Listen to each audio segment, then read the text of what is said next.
කොහොමද ඔයාලගේ තියෙන SLE fiber connection එක Wi-Fi password එකයි Wi-Fi SSID එකයි change කරගන්නේ. හරි. ඉස්සෙල්ලා මම මගේ web browser එකට log වෙනවා. මේකට ඔයාලට ඕන device එකම web browser එකට log වෙලා ඔයා මෙතන උඩ search engine එකේ ඔයා type කරන්න ඕනේ 192.168.1.1 කියන IP address එක type කරලා ඔයා enter කරන්න ඕනේ.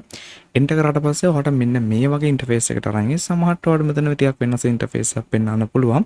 කොහොම හරි ඔයාලට මෙතනදී username password enter කරන්න තියෙන්නේ. ඔයාලට මෙතනදී user කියලා තමයි ඔයාලට මෙතන දෙකටම දෙන්න තියෙන්නේ. සමහරක් විට අලුතෙන් එන tender routers වල වගේ නම් සමහරක් routers වල tender අලුත් routers සමහරක් ඒ වගේ මෙතනදී admin කියලාත් password and username එනවා. ඒ කියන්නේ username එකත් admin password එකත් admin. මේක ඔයාලට හරියටම දැනගන්න ඕන නම් ඔයාගේ router එකේ පිටිපස්සේ තියෙන අර පොඩි label එකේ බලන්න username password මොකක්ද තියෙන්නේ කියලා. ඔයාලට හොයාගන්න බැරිනොත් අපේ WhatsApp contact කරගන්න පහළ තියෙනවා numbers. හරි ඊට පස්සේ ඔයා මෙන්න මේ වගේ තැනකට අරන් ගියා. ඔයා මෙතන කිසි දෙයක් නැස් නොකර next කරන්න.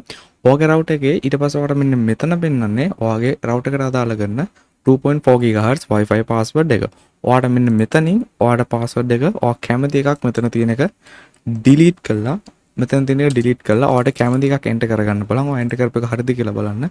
ඔයාලට මෙන්න මේ විදිහට මේ I mark එක එහෙම තමයි එහෙ වගේ ක්ලික් කරන්න පුළුවන්. ඉතින් ඔය password enter කරලා පස්සේ ඔයාලට next කරන්න ඕනේ. ඔයාගේ router එක 5 GHz support කරනවා. ඒ කියන්නේ 5 GHz කියන bandwidth එක ඔයාගේ router එකේ support කරනවා නම් ඔයාලට 5 GHz password එකයි එහෙම නැත්නම් ඔයාලට කියලා මෙතන save button එක තියෙන්නේ.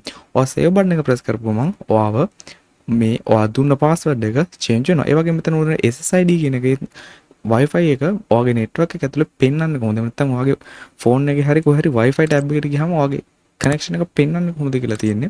ඉතින් මෙතන තියෙන නම වෙනස් කරොත් ඔයාලට ඔයාගේ වෙනස් කරන නමින් තමයි පෙන්වන්න පටන් ගන්නෙ. ඔයා SSID එක change කරොත් ඔයාගේ Wi-Fi එකේ SSID එක change වෙලා ඔයා password එක change කරොත් ඔයාගේ Wi-Fi password එකත් මේනකොට change වෙලා ඉවරයි.